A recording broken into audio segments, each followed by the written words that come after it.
গতিকে আপোনালোক সকলোৱে অভিজ্ঞ পুষ্ট একোগৰাকী দলৰ নিষ্ঠাবান কাৰ্যকৰ্তা হিচাপে পূৰ্বতেও ইলেকশ্যন খেলিছে।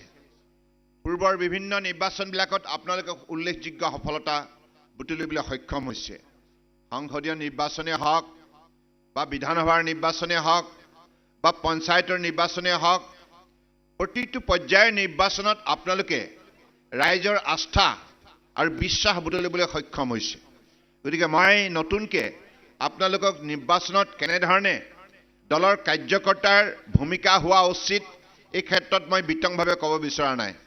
মোৰ দৃঢ় বিশ্বাস যে আপোনালোকে পূৰ্বৰ যিবিলাক অভিজ্ঞতা তৃণমূল পৰ্যায়ত ৰাইজৰ সৈতে সুসম্পৰ্ক ৰাখি ৰাজ্য চৰকাৰ আৰু কেন্দ্ৰীয় চৰকাৰ দুয়োখন চৰকাৰে বিভিন্ন আঁচনিৰ যোগেদি খোৱাং বিধানসভা সমষ্টিত বসবাস কৰা বিভিন্ন সৰু বৰ জাতি উপজাতি বিভিন্ন জনগোষ্ঠী ভাষা ভাষী ধৰ্মাৱলম্বী লোকক কেনেধৰণে সমদৃষ্টি ৰাখি সামাজিক ন্যায় প্ৰদান কৰিছে, সামাজিক সুৰক্ষা প্ৰদান কৰিছে, সকলোৰে উন্নয়ন সম্ভৱ কৰিছে আৰু আটাইতকৈ ডাঙৰ কথা সন্মান সহকাৰে প্ৰতিগৰাকী নাগৰিকে আজি জীৱন যাত্ৰাত আগুৱাই যাবলৈ সক্ষম হৈছে। গতিকে এইখিনি কথা পূৰ্বতেও আপোনালোকে মানুহৰ মাজত এই কথাবিলাক আপোনালোকে ৰোপণ কৰিবলৈ সক্ষম হৈছে। গতিকে আপোনালোকক খোৱাং বিধানসভা সমষ্টি ৰাইজে চিনি পায় আৰু আপোনালোকৰ কথাও শুনে।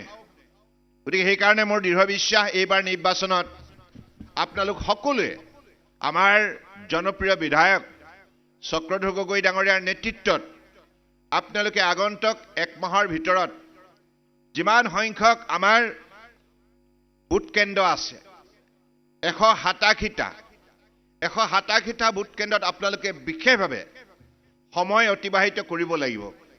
কাৰণ আমাৰ মাননীয় প্ৰধানমন্ত্ৰী ডাঙৰীয়া সদায় বাস্তৱসন্মত এটি কথা আমাক বুজনি দি আহিছে আৰু তেখেতে সদায় কয় যে বুথত যদি তুমি আত্মনিয়োগ কৰা আৰু সেই বুথত থকা ভোটদাতা ৰাইজৰ সৈতে সঘনাই সুসম্পৰ্ক ৰাখিবলৈ চেষ্টা কৰা তে নিশ্চিতভাৱে তুমি নিৰ্বাচনী যুঁজত জয়ী হ'বা।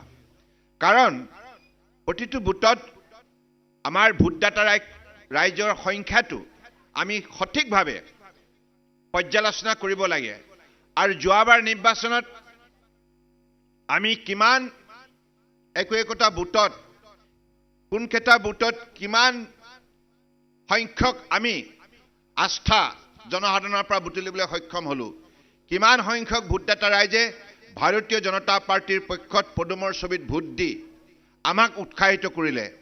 সেইকাৰণে 187টা ভোট কেন্দ্ৰৰ আপোনালোকে সবিশেষ অধ্যয়ন কৰিবই লাগিব। সবিশেষ অধ্যয়ন কৰিলে আপোনালোকে বুজি পাব যে কোনটো বুথত আমাৰ দুৰ্বল আৰু কোনটো বুথত আমি শক্তিশালী। ধৰক কোনোবা এটা বুথত 1000 ভোট আছে, আমি তাত পাইছোঁ কেৱল 250। বিৰোধীয়ে তাত যদি 800 পুলিং হৈছে, তেতিয়াহ'লে যদি বিৰোধীয়ে সৰহ সংখ্যক যদি ভোট লৈ গৈছে, তাৰ মানে সেই বুথত থকা ভোটদাতা ৰাইজৰ মাজত আমাৰ স্থিতি দুৰ্বল। গতিকে সবল কৰিবৰ বাবে আমাৰ বুথ সম্বল আছে।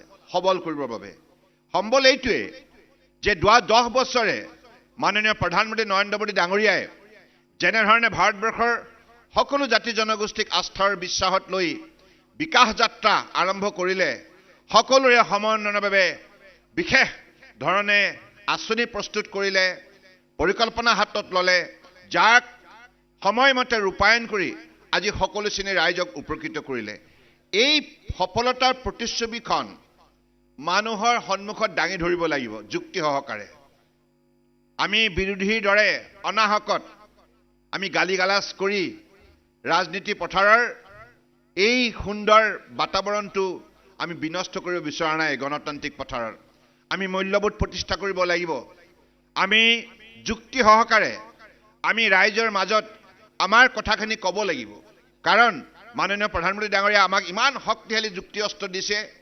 কাৰণ যোৱা 10 বছৰে যিমানখিনি ভাল কাম হ'ল, যিমান সুন্দৰভাৱে শাসন ব্যৱস্থা পৰিচালিত হ'ল, স্বচ্ছ আৰু নিকা আৰু দুৰ্নীতিমুক্ত শাসন ব্যৱস্থাৰ বাবে আজি ভাৰতবৰ্ষ শক্তিশালী হ'ল। ভাৰতবৰ্ষৰ কেৱল অসমেই নহয় প্ৰতিখন ৰাজ্য শক্তিশালী হ'ল শক্তিশালী হোৱাৰ অন্তৰালত আছে উল্লেখযোগ্য প্ৰধানমন্ত্ৰী ডাঙৰীয়াৰ অৱদান সেই অৱদানে হৈছে